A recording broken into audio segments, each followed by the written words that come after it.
Hello, everybody. It is Vince Russo. This is either the end of the week or the beginning of the week, depending how you look at it. And I'm talking about the time we are recording this. This is Getting Color with me and the great Vito. So we usually record this around 8 p.m. Eastern on Sunday night. It gets posted on the Realm Network on Monday, and then I believe it goes on Podcast One on Tuesday. And remember, you can subscribe to the Realm Network. You can get it on video and audio a day early by just going to russosbrand.com. You could subscribe to the brand less than $1 a week, and that also includes exclusively Castrating the Marks, which you do not get on Podcast One, but you get it exclusively on the Realm Network for less than $1 a week. Check it out, russosbrand.com. Vito, how you doing, my friend?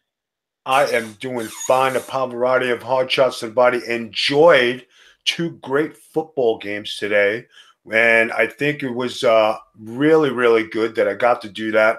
I actually skipped the gym today. I went for my 7th straight day, and my body just said no. So I came home, I cooked, and everything is good. Feel good. Relaxed. Now, Vito, how do you know when your body says no?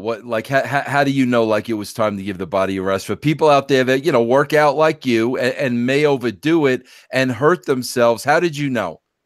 Just when you walk in the gym, like when your mind is straight to do it and your body might not be there. And then once you start to go on the elliptical and like you start to go and your body's just not in sync with your mind, and you feel it. Your body's just saying, I can't go no more. You have to feed me today because I'm on a pretty strict diet.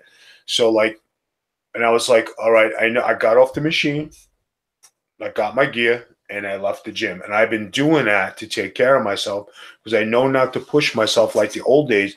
The old Vito would have, went and slapped himself in the face a couple times, warmed up, did something to get myself going, and then I would have did it. But being that you get older, you got to listen to your body, listen to your mind. When your body's telling you no, you got to give yourself a break. And usually I've been listening to my body, and today my body said no.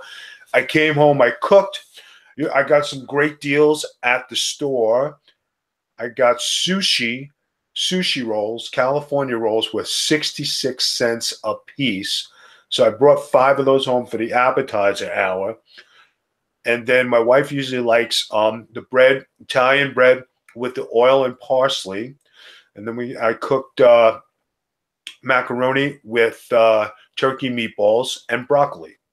So a lot of carbs though, bro. You ate the bread and the pasta?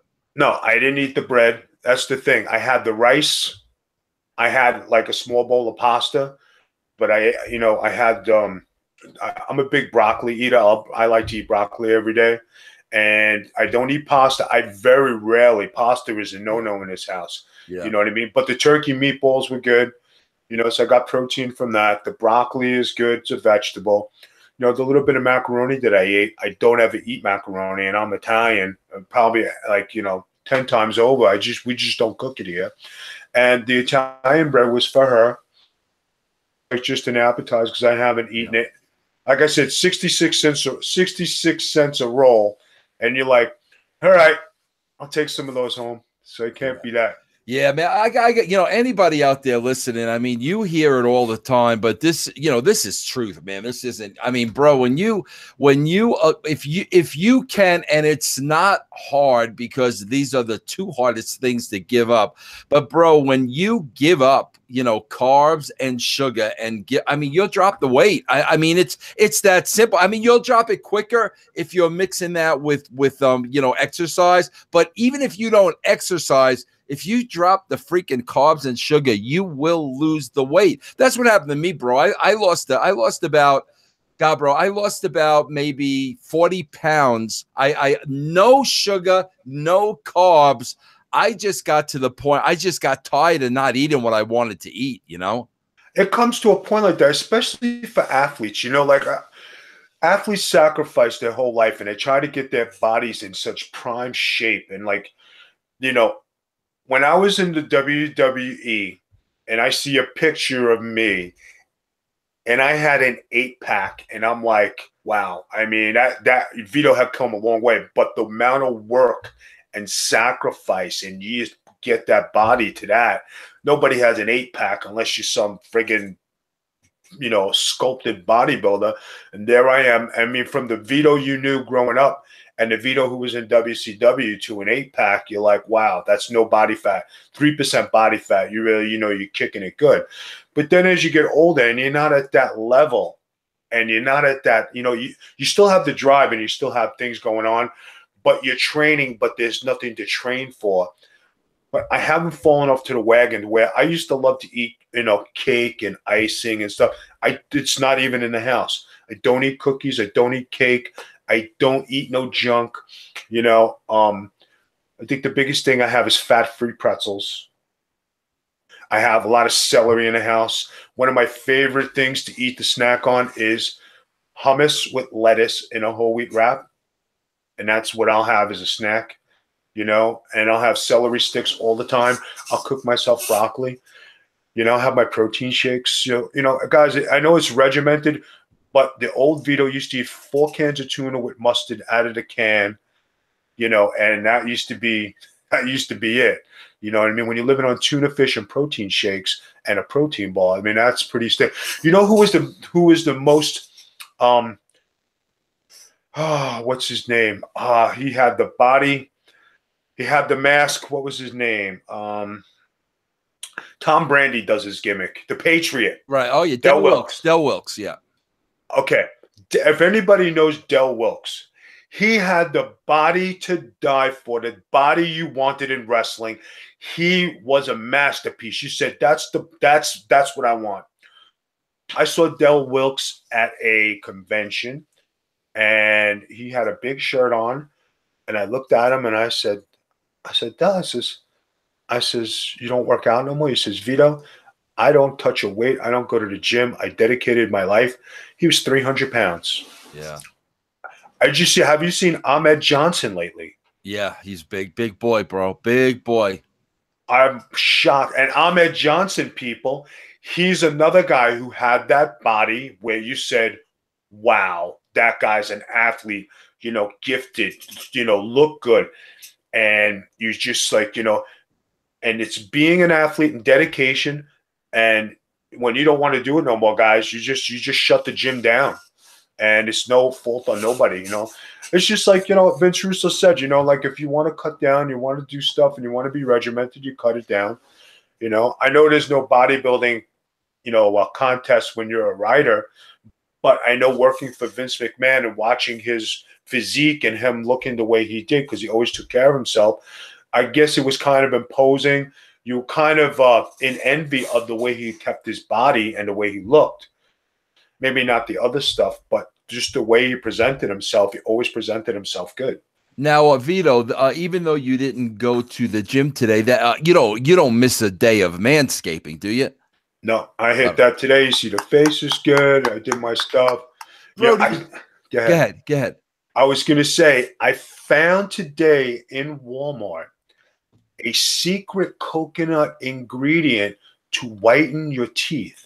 I will have news on it this week. I have to do a trial and error. Very nice. They said this is like the newest thing on the market. It's $20. And what you do is you dip your toothpaste in this coconut powder, and you brush it on, and then you go on with your thing, and you are supposed to see a complete difference in the first brush. My teeth are very, very white. So for me to see a difference would be like, you have to be looking in like right through them. So, I mean, something to look at. Something to look at. Yeah, let us know when you know more about that. Bro, you know what's happening to me lately? I feel very conscious right now. Bro, I swear to God, because I feel I have I feel I'm talking in marble mouth, and my tongue's in a little bit of pain. Bro, you know what's happening to me lately? I'm biting my tongue during my sleep, bro. And I know I'm doing it when I'm sleeping, and I bite into my tongue, and I wake up and I'm in excruciating pain. I don't know what the frick is going on. Are you getting enough oxygen while you're sleeping? Are you snoring excessively? Try putting an extra towel underneath your neck when you're sleeping, because your oxygen might not be getting to you. You might not be getting enough oxygen to the brain. And then when that happens, you either stop breathing, you start to bite on your tongue, or you grind your teeth because your body's trying to rejuvenate and get the air in. You know what? You know what I do, Vito, and that's a very good point, bro. That's probably it, because I kind of sleep on this big, soft couch, and I kind of bury my face into the couch. That's what you're doing. But do you sleep? Also, another trick not to snore and have a lot of duck. A lot of people say you have to sleep with the heat on. Well, with us, we sleep with the heat off at night so we could breathe. Not we don't make it so it's ridiculously cold. But like in the summertime, instead of having the air conditioner on, sometimes you have the fan on and you get that constant air so you can breathe. So whether it's the ceiling fan or you have like a circular fan, have something like that, so that helps the air circulate and you're not just breathing dead air. A good point. I got to try that. All right, Vito, here's what I wanted to talk to you today, man. And I really, really hope this is being more exaggerated than what the reality of it is. I hope the reports I'm reading are not true. But, reports came out like late in the week that basically Paige's wrestling career is over. And she is not going to be cleared by any doctors to ever wrestle again, due to the neck and spine, problems she had. And the latest episode that happened, I believe it was Madison Square Garden, but I believe it was a match in the Garden where she was kicked from behind by Sasha Banks. Man, bro, when she went down, you could see her shaking her hands. You could see she had no feeling. It looked like it was probably a stinger. But with the back problems and the neck problems she had already experienced, I guess she got hit good in a certain spot. And man, I really hope what I'm reading is not true. I also want to say this, bro. I want to listen, man. I want to take it easy on Sasha Banks while we have this discussion, because the fact of the matter is, if this is indeed true, I can't imagine how Sasha Banks would feel. Her and Paige are friends. They're girls. All you could see all those girls in the WWE are very, very close. If indeed Paige cannot wrestle again, I'm sure that's going to really, really take a mental toll on Sasha Banks. Nobody should have to live with that. I mean, bro, that, when D'Lo was in the ring with Droz, I mean, bro, trust me, D'Lo's a close friend of mine, and he lives with that every day. That is difficult. So, I mean, I don't want to beat Sasha up, but I got to tell you something, Vito, and I want to really get into this.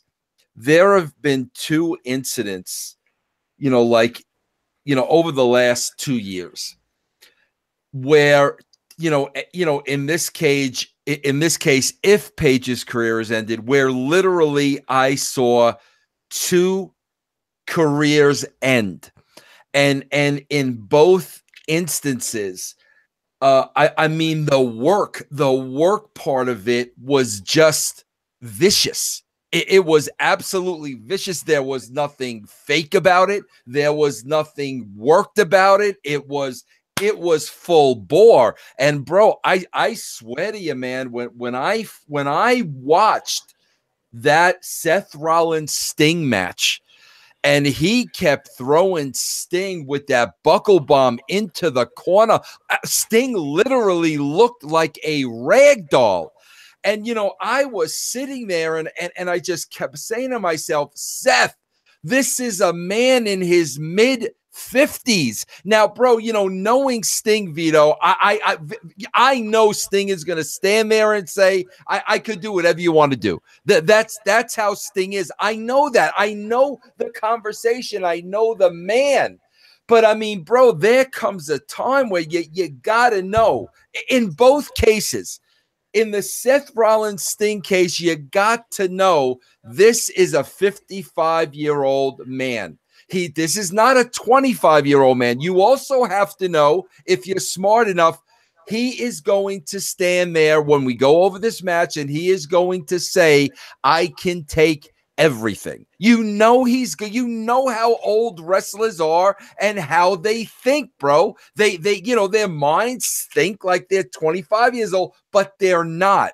And that's why when you're an opponent, you got to protect him. Jeff, Vito, I worked an indie show, just a couple of months ago with oh god, bro, who was the goon? What was his name? Why am I drawing a blank, bro? Tracy Smothers. And bro, I was listening, bro. Tracy Smothers is my age, and bro, you think you've suffered some concussions in your day? Bro, he couldn't remember a conversation he had with you a minute ago. So, I had to make sure. I went to this young kid and I said, bro, you got to understand, you have to take care of Tracy. He's going to tell you he could do anything he can. You got to be smart enough to know that. You got to protect. This guy still has to make a living in the wrestling ring. You have to protect him. Bro, the same with Paige, where it wasn't a matter of age, but it was a matter of this girl just had serious freaking neck injury. She had problems with her spine. You are kicking her like straight in that area. I mean, my God, bro, it's like you as a professional wrestler, part of the work, Vito I'm going to let Vito talk in a minute, but part of the work is protecting your opponent. Sting was a 55-year-old man. Paige just gotten off of neck surgery and problems with the spine. You have to take these things into consideration when you get into a ring. Now, Vito, I'm all about adrenaline. I understand the adrenaline rush. Madison Square Garden with Seth Rollins, I think it was WrestleMania. It was a big pay-per-view. I understand that. But I mean, bro, that's part of being a pro. You've got to control your emotions. This is still a freaking work. And for two people, I mean, one guy, a freaking legend, for his last match to literally be his unplanned last match. And for a 23, 24-year-old girl with the future as bright as can be. Vito, I'm not a worker. You are. Explain this to me. Well, in the case of Seth Rollins and Sting, okay, there you got a young guy who was on the rise, and he was wrestling one of his idols, and he wanted to do everything to impress. And sometimes you get a little bit, carried away, or you get excited, and the safety valves aren't there. And he already hurt Cena, and I think he hurt somebody else. I think Finn Balor. So Sting was number 3 on the card. Throwing somebody in a turnbuckle is very dangerous, because if you miss, you drop, that guy's neck is landing on the turnbuckle and you're going to snap, a la Owen Hart, which everybody forgets. He came down from the top, landed his neck on the turnbuckle, snapped it back, and then went forward. So there's got to be a protection thing. When I wrestled Terry Funk, and Vince was the man who put the match together, came up with a finish where Terry Funk wanted to do a spot where I did a pile driver through the table off the apron. And I set it up and everything. But the one thing I didn't get carried away.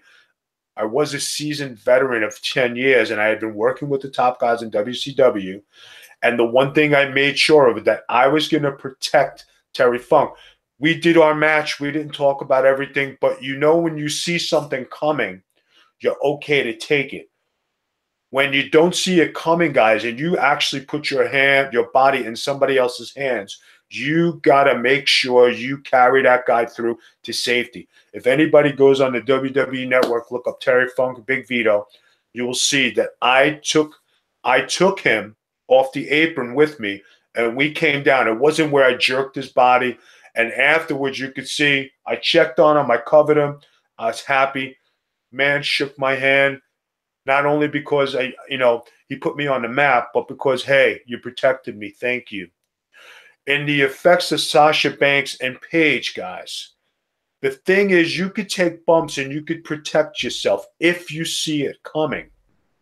If you don't see it coming and you're actually not thinking in there, now Sasha Banks I'm not going to ridicule anybody, not going to bury anybody. It was an accident.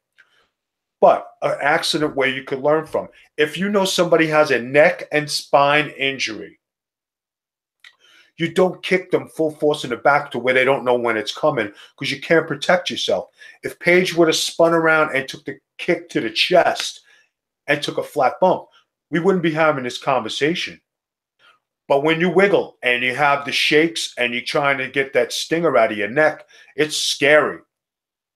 Daniel Bryan, when he had that seizure when he was wrestling Sheamus and nobody knew, he's over there on the floor with the seizure. That's scary. Too many headshots, one too many times, In WCW, Vince, when you were there, you remember when Shane Douglas got a stinger and he couldn't move his neck. And it was scary because he went on the plane like this. I helped carry his bags, couldn't move. I said, "You sure you want to take this plane ride?" This is Vito. I got to get home to my doctor and everything. Scary stuff. You don't go on a plane ride back home with a stinger. If the plane drops or the elevation or whatever, something could happen. But these are things that happen in pro sports. D'Lo Brown, who was one of my old-time buddies, one of my pals, when he did that with Draws, it was an accident, but it was a move and it was a dangerous move. But he had been protecting guys. Could be a slip, could be, something that happened. But you know what, guys? Things happen and things, accidents happen. As far as everybody bashing Sasha Banks, stop bashing. It was an accident. Is it a learning curve for people and the young wrestlers of today? If you're hurt and you have an injury, make sure you see the bump coming. Don't take nothing to the back of your head. Don't take nothing to the back of your spine. You can't protect your face, your nose, your teeth when you're going face first. Because if you're standing on the apron and that's the hardest part of the ring, you're going to crack your nose, crack your face, crack your teeth, crack your orbital bone. Okay?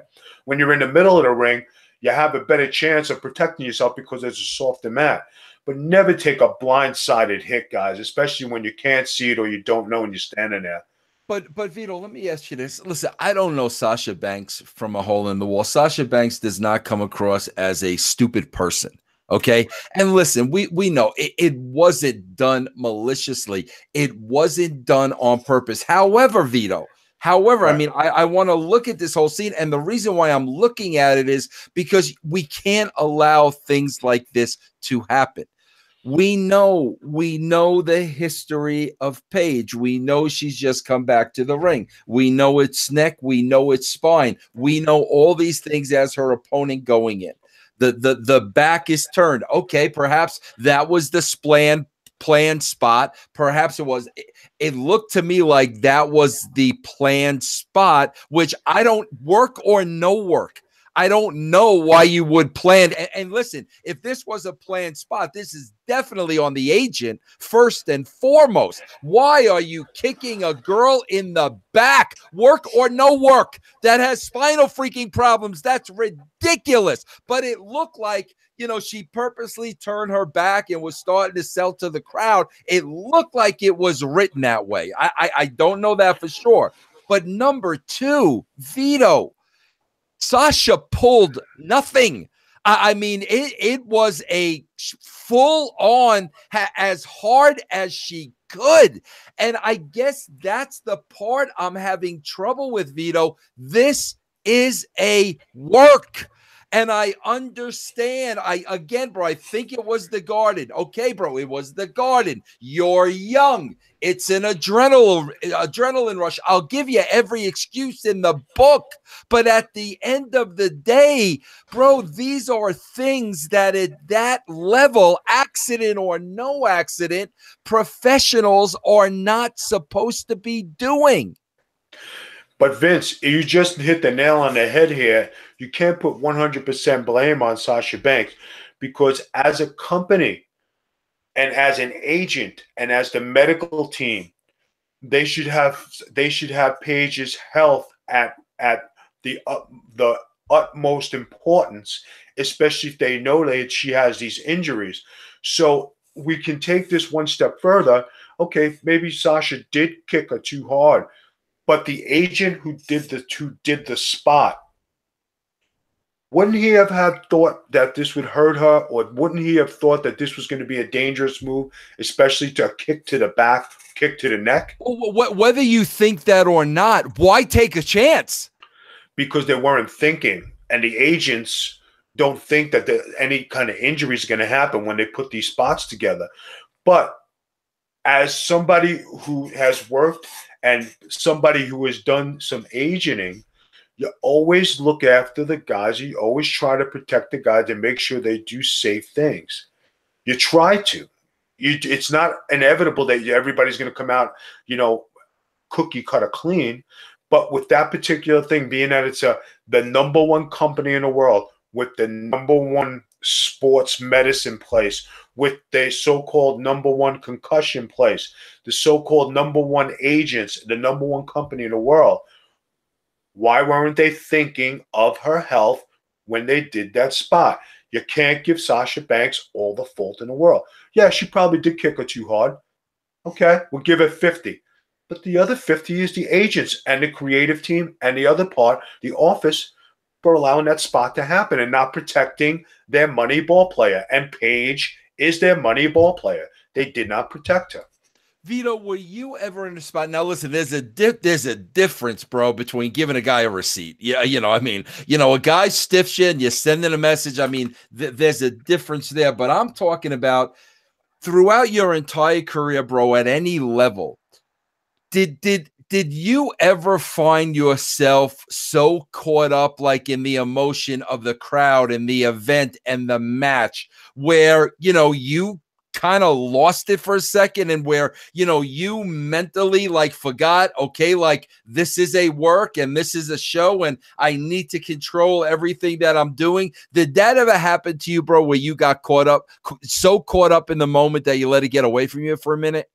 Well, I mean, it's kind of hard to say if I did or I didn't. I was always a snug worker, and I made everything look as believable as possible and always make contact. But I tried to do it as safely as possible. So guys knew coming in to wrestle me, I'm wrestling Vito. He's going to bring it. So they already know, okay, I already know I gotta be on my game. Vito's not going to, do a pity, a patty. Vito's going to come, and he's going to come and wrestle. But that's the same thing like a Bret Hart is wrestling. That's the way he made his name. He was a hard wrestler. You know what I mean? That's probably the best way, the best example. Bret Hart didn't do anything soft. He looked legit in everything he did. I look legit in everything I did. Were there times probably when you're in there and you're throwing things? It could have happened. I can't say I recall it. But when you mention a receipt, I could tell you one time I was in Italy and somebody punches me in the head hard. I punch him in the head a little harder. He hits me a little harder. I hit him harder. He hit me again harder. I hit him right on the jaw. I said, we can keep going. I didn't say anything. I says, and he just looked at me. We finished the match and went in the back, and he says, are you mad with me? I said, I don't know why you were hitting me that hard to begin with. I was just trying to let you know you didn't have to be that rough. I could have went all night with you. You probably would have got, a few good lucky shots in there. I said, that would have been fine, but there was no reason for it. And some guys don't know. They don't know when to pull back. Maybe Sasha Banks had one of those moments when she doesn't know when to pull back. You can't give 100% on the wrestler, guys. You can't blame her. Everybody's been crushing her. Everybody's been merciful to her. You know what, guys? Accidents happen. Safety is a protocol. But now that Paige is out and Daniel Bryan is still out and Edge has retired, there are certain things that is going on. Christian, bro, Sting is not going to wrestle again. We can go on and on and on here, bro. No, I mean, fake. There are a lot of guys. I'm saying fake wrestling, not as an insult. because it is. Fake, that should not end your career, bro. It's a work. Yeah. Goldberg and Bret Hart, when he gave him the kick from Doom. That ended Bret's career. Yep, that ended Bret's career. And he was never the same person after that kick. Never. He had health problems. He had walking problems. He had everything going wrong with him after that kick. But up until that point, now, would you say Bret Hart was scared of anybody? Absolutely not. Could Bret handle himself in a ring? Absolutely. Was Bret tough? Yeah. But when you're talking about a guy like Goldberg, who was still a little green, and a guy who did probably go on adrenaline, that's the perfect scenario to look at something where he got kicked flush and he got wiped out. So, I mean, your adrenaline analysis, I would put that in the perfect scenario of what it is. You know, I was at, you know, I'm working with Rocky Mountain Pro over here. Vito, I swear to God, like this is why I know adrenaline plays a part of it. And I know maybe when you're younger, you can't bottle that adrenaline. Bro, there's this guy at Rocky Mountain Pro, bro. His name is Filter. You know, if you watch Rocky Mountain Pro on the Fight Network, you could see it. Vito, this kid, Vito, he's got to be 6'6". He's got to be 250, 300. I mean, built like an ox. Okay, very impressive kid. They're having a match the other day, bro. I'm watching from the arena, and I'm sitting on the side where this occurred. Vito, in the very first row, there's a kid in a wheelchair. The father is next to the kid in the wheelchair. Next to the father is like an 8-year-old girl. Next to the 8-year-old girl is the mother. Okay, bro? During the course of this match, this Filter kid, bro, he takes this steel chair and wings it to the outside of the ring as hard as he possibly could. Bro, he almost killed this little girl. And I knew it, and like I knew, okay, bro. First of all, you know, this is a green kid. He's learning the business, but I knew it was adrenaline. This was like one. He did not mean to do it. He felt horrible. But bro, when I tell you, Vito, he could have killed the girl, let alone, God forbid, he hit the kid in the wheelchair. You know, but that, to me, you know, those are the things you're supposed to learn at that level. Now, Vito, let me ask you this. You mentioned there were 3 guys that Seth Rollins hurt. You were dead on, bro. And we're talking about serious injuries here. So who knows who was banged up after a match or whatever. Vito, here's what I propose. I want to see what you think about that. You freaking hurt somebody and it's your fault. How about we send you back to NXT for 3 months so you can relearn the fundamentals of professional wrestling? How about you go from a WWE paycheck to an NXT paycheck, and you've got to go back to the minor leagues for 3 months? I'll tell you what, bro. You're going to learn pretty freaking quickly that this is a work. I think that's what they should do. And I guarantee you, bro, if they would have sent Rollins down the first time, it wouldn't have happened a second and a third. But it happens a first, a second, a third, and there he is Monday night. Something's got to be done, bro. We're not just talking about injuries here. We're talking about ending people's livelihoods. I think that would be a good idea for people who don't know what they're doing to go back down, especially if they hurt somebody the first time, you know. But as far as Rocky Mountain Pro, I know you're over there, and I know that you're doing your stuff and you're doing behind the scenes. And this goes for any independent scene. And it's just some advice to people. If you have green guys, first off, the first 3 matches shouldn't be outside the ring. If you have green guys, they shouldn't be handling a chair, or they shouldn't be handling any kind of hardcore stuff, because they don't know the art of it. They don't know how to handle it. The only time you should go outside the ring is for the main event, where there's some fighting outside. And if the writer or the promoter or the booker tells you exactly, well, I want you to fight outside a little bit, make sure you watch the crowd, stay away from the rails, Watch the kids, watch the handicapped people. This is what you're supposed to do when you are in charge. This could be a lesson to everybody. It's a free lesson here I'm giving you. What's the old school 101 mentality of what goes on in wrestling? First 3 matches, don't go outside the ring. Wrestling, it's 5 minutes. Second match, the tag team, 8 minutes. The next match is 8 minutes. Then we go to 10 and 10. Then we have something for the main event to pull out. If you guys are going to do everything in the first 3 matches, what do you leave for the rest of the card? So as far as the chair spot, there shouldn't be anybody using a chair because there's not enough programming. There's no angles. There's no nothing, especially if you're only doing it once a month or twice a month and you're not on TV. If you're on TV, there's got to be a reason for you to pick up a chair and a reason for you to do something like that, to use one of the toys outside the ring.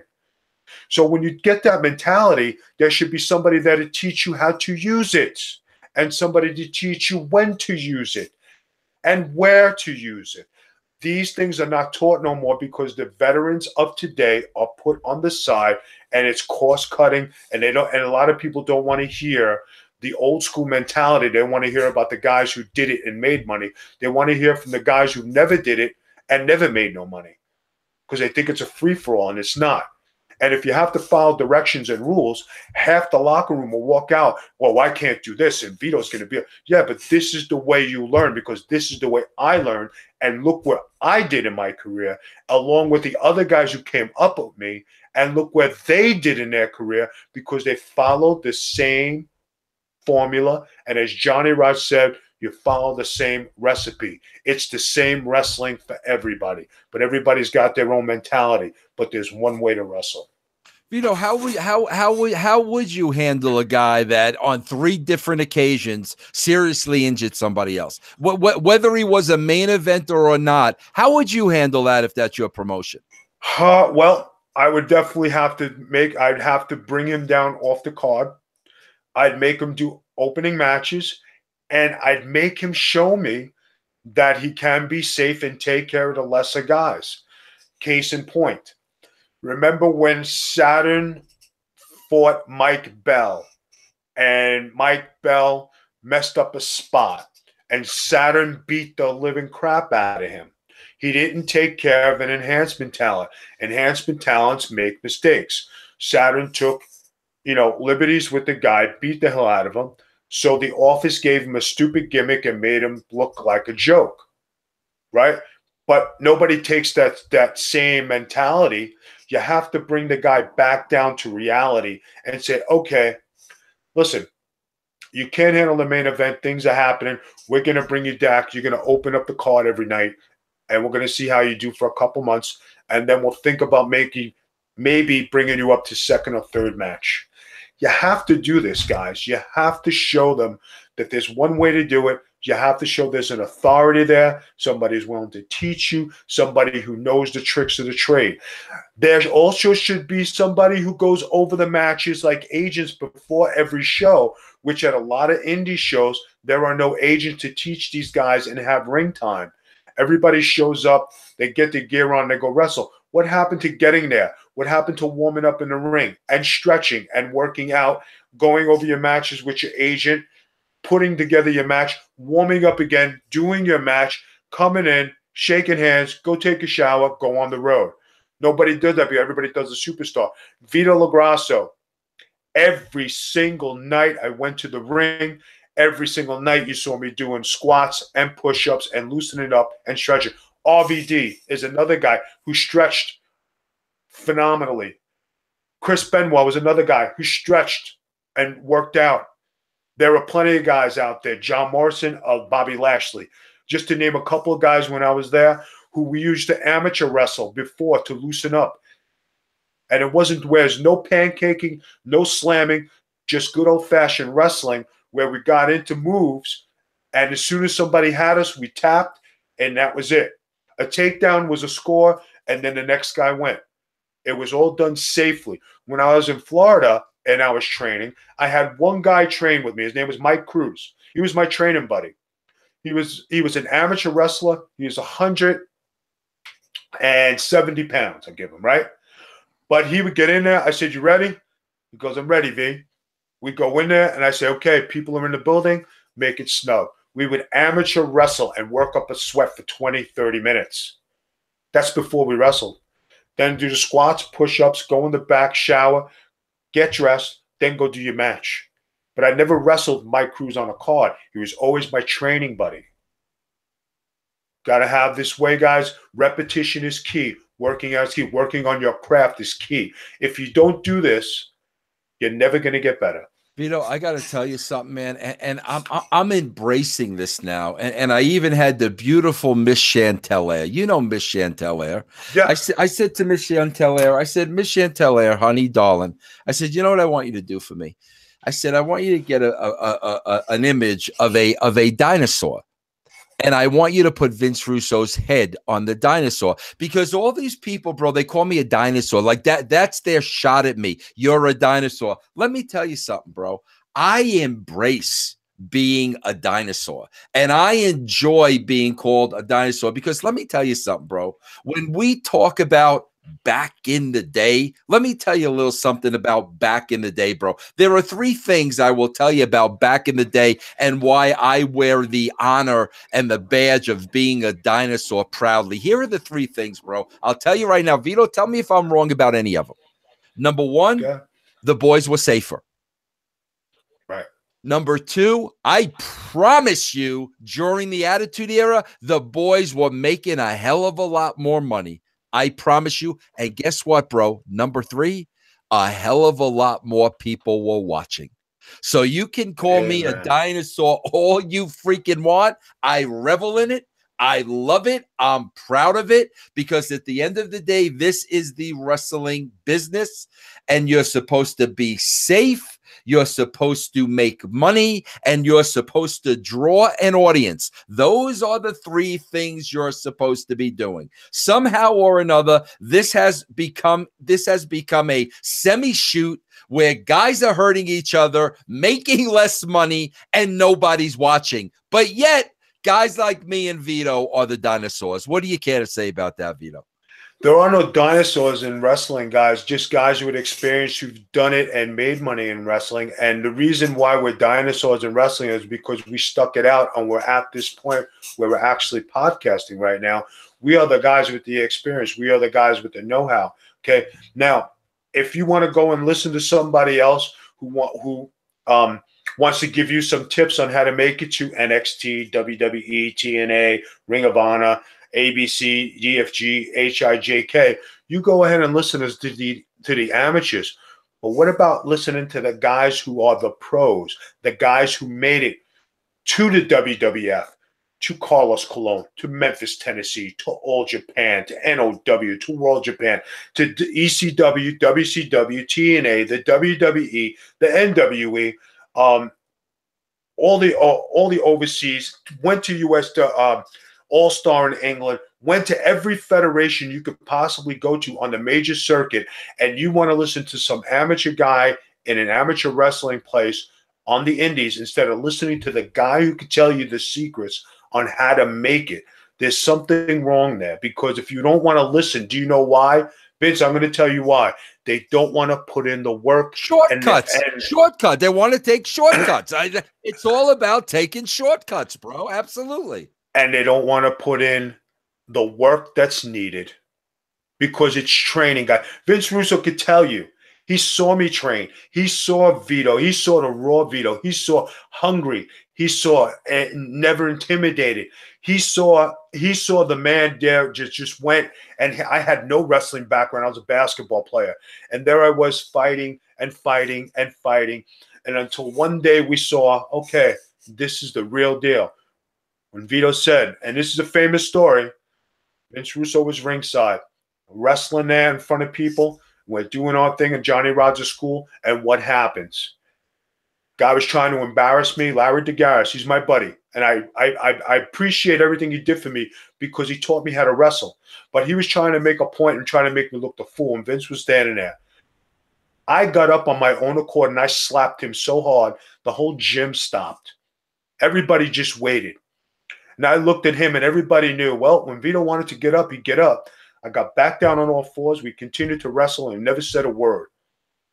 But when I went to Japan and I out-wrestled the Japanese, because of that school and that training. I came back and I thanked them tenfold because I said, if it wasn't for you, I would have got my ass handed to me. And I out wrestled the Japanese and actually wrestled against Olympic wrestlers. But that's how real it was. And that's the kind of training you had. How many people, Vince, I think you heard the story. When I went to Iron Mike Sharp School and I walked in all cocky and bad and said, give me the best 10 guys you got. And they said, Mike Bucci was there, Ace Darling was there, Danny Jamundo was there. They all laughed. They said, 10 guys. All right, we'll give you 10 guys. I finished the 10 guys. I said, thank you very much. And I left. Mike Sharp called me. Vito, you know, when you come to my school, you're not supposed to beat up my students. I love you, kid. I love Johnny Rod's school, but, you know, go easy on my students. And Mike Sharp was my tag team partner in the WWF. But I went there because I wanted to be better. I wanted to see how good I was. I wanted to test my skills. When you have that confidence, but not to beat up people, I wrestled. I didn't throw hands. I didn't throw kicks. I didn't throw punch. I wrestled. That's the name of the game, guys, to learn how to wrestle. If you can't get up, you can't throw a clothesline. If you don't know how to amateur wrestle on the bottom, you can't get up on top. And that's the thing that we forget today. And that's things that are not taught on the indie scene. You have to be able to wrestle and go behind and do it like Johnny Rods did it, like Jose Estrada did it, like all the old timers before us did it. Even a Hulk Hogan knows how to wrestle. Watch his Japanese tapes; it shock you. Go ahead, Vince. No, go ahead, Vito. Yeah, that's it. You know, bro. It's just funny that you say that because it's like, I mean, bro, not for anything, but what kind of a precedent are you setting when the you know the owner of the company's son comes in at 50-something years old and is the biggest daredevil on the roster? You see, that's part of the problem, bro. That's part of the problem. You got a freaking 22, 23-year-old kid looking up and seeing a Shane McMahon taking a jump off the top of a cage at 55 years old. What are you thinking in your head, bro? You're thinking, oh my God, I bet if the boss's son is doing that, just my wrestling alone isn't going to get me over. Bro, yeah, but you know what people don't know, Vince? Everybody who just listened to Vince Russo just speak on this, right? Everybody forgets that Shane McMahon grew up in the wrestling business. Right. His pedigree. He grew up in a wrestling ring. Maybe he doesn't share it on TV, but he wrestled. He wrestled in Titan Towers. They had a separate studio with a ring in there for years. That's where Dr. Tom Pritchard had his training center in there. That's the original training center in the studio where Droz wrestled and all the other. Shane used to wrestle. Shane used to train with Stevie Richards. Stevie Richards was kept on to be Shane's private training partner. They train, guys. They don't just get up and say, I'm going to do this one day. They actually do wrestle. Shane was a very good wrestler. So if anybody's son thinks they're just going to get up and do this because they're the son's boss, think again. Shane McMahon worked at his craft. And I always said he is one of the best 10 wrestlers of all time. Why? Because he was great doing it part-time. You can only imagine what he could do full-time. And when he was doing it full-time, he was having matches with Kurt Angle. For Christ's sakes, Olympic gold medalist. No shame there. Yeah. And they had some hard-hitting matches. I don't know. The only shame with it, though, is Vito, and I hate to say this because I'm Shane's biggest fan, bro, it's that's not going to stop until he gets seriously injured. And bro, let me tell you, I don't care what Shane thinks in his brain, and I think you will agree to this. Okay, a 50-year-old body, bro, ain't gonna do what a 30-year-old body can do. And he keeps repeating the same things he did when he first started doing them. And I don't care, bro. I don't care the heart of a lion. I don't care how much you're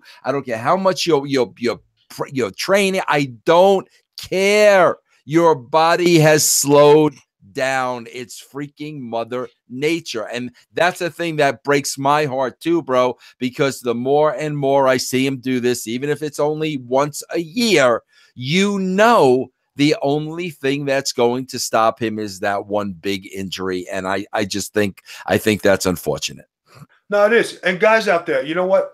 I'm going to tell you, I still play basketball if I can, right? I say if because, I deal with different things. And I can't shake around too much, but I try to play. Do you know what it's like to play against 20-year-old speed and 30-year-old speed when you in your mind you could do this and you could do that and you could hang and you find different ways to handle yourself, but they're gonna go by you, and if you step up and play defense, you're gonna push and they're gonna try to shoot over you. Right? Maybe you can't jump as high as you used to. Maybe you can't touch the rim. Okay. When I used to hit the heavy bag, right? I used to hit the heavy bag. I loved it. The speed bag, I could walk in any gym and I could do it because I'm natural at it. I could still do it. But if I had to do it against a 30-year-old guy, he'd make me look like an amateur because I don't do it enough and my reflexes aren't what they used to be. And I'm not saying I'm washed up or I ain't got one last good fight in me. I'm a pug. But you know what, guys? Realization is you can't fight 30-year-old speed. You can't even fight a 40-year-old speed when you're 50, no matter how great a shape you're in. And that's not a knock. It's just Father Time telling you, yo, all right, we know you were great. This ain't 1982 when you were at the Garden playing basketball, which I did. My highlight of my basketball career, I played in Madison Square Garden in high school. Guys, that's the pinnacle of it. You talk about all the street ball I played with some of the best. But when you go with that level and you're in that mode, and then once you don't do it on a regular basis, you lose your speed, you lose your knack, you lose your time, just like wrestling. And if you don't think Shane McMahon or Triple H or anybody else who does this part-time goes into a ring to roll around than an NXT or to roll around in a private ring, you're absolutely out of your mind because nobody could do it and just get up and do it again. It doesn't happen. I was there when the Ultimate Warrior had his return match in Spain. I was there on the same card. It was not the same. And he walked out of there with him hanging his head. And I told him, Jim, you're still great. You still did a lot of great things in the business. He said, thank you, Vito. I appreciate that. But you talk about a man's head up here. He's the Ultimate Warrior. But after he got done with that match, he knew what the deal was. Yeah. All right, Vito, tell everybody what's happening with the Big Vito brand, bro. Well, the Big Vito brand, we have branched out and we have Spilling Teen Moms. That's a new show that is going on. And hold on. Not spilling tea. Wait, hold on. What? No. Spilling Teen Moms. I'm on this. What is the name of this show now? Spilling Teen Moms. That's the name of this show. All right. Go ahead, Vince. What's the name of the goddamn show? I try to do something good here. The name of the show is Spilling the Teen Mom Tea. Spilling the Teen Mom Tea. Spilling the Teen Mom Tea. All right. My wife, Noelle Harlow, and Vince Russo. It's Noelle's show. They have done this. They're doing a very good job. They have 10,000 downloads on the first couple days. Everybody check that out. It's part of the Big Vito brand. The Big Vito brand has Getting Color, which has been a very successful show, and I'm very proud of it. Okay. We have Big Vito doing the No DQ panel with the guys with the Vince Russo brand. We have the Super Ugly show that I'm also doing. And Big Vito brand is growing day by day, and I'm doing a lot more podcasts, which is excellent. We also have our YouTube, which is the Big Vito brand. Go subscribe. You see a lot of great videos on there. We also have the Twitter, at the Big Vito brand. Go out there and follow, guys. You're not missing it. It's all positive stuff, all good times. You have us on the Facebook, the Big Vito brand. Guys, go ahead, hit me up. And I got to tell you, Vince, the No DQ brand, right? These guys are something else. They are so Russo fans, and they are so into Vince Russo, and they should write. They're a bunch of guys. They got about 39,000 fans in this one chat I'm in, right? And these guys troll each other, right? So the best part of it is they're all, but not a one is harmful. They do this for a good time. I enjoy these guys so much, and I enjoy what they're doing.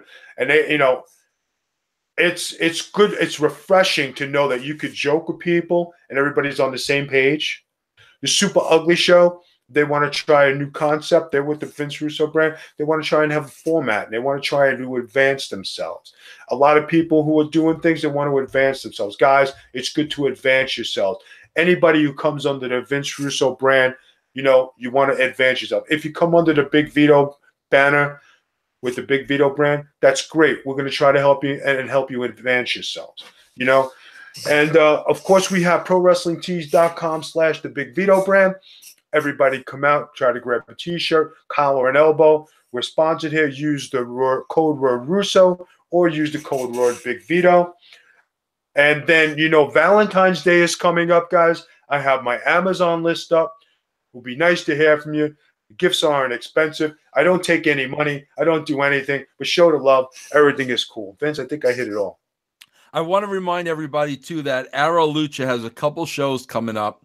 One is in Amarillo, Texas, Friday night, January 19th. That's this Friday night, January 19th, Amarillo, Texas, at the Azteca Music Hall. The next night, they'll be in Lubbock, Texas, Saturday night, January 20th, at the South Plains Fair Park Coliseum. So that's Amarillo the 19th, Lubbock the 20th.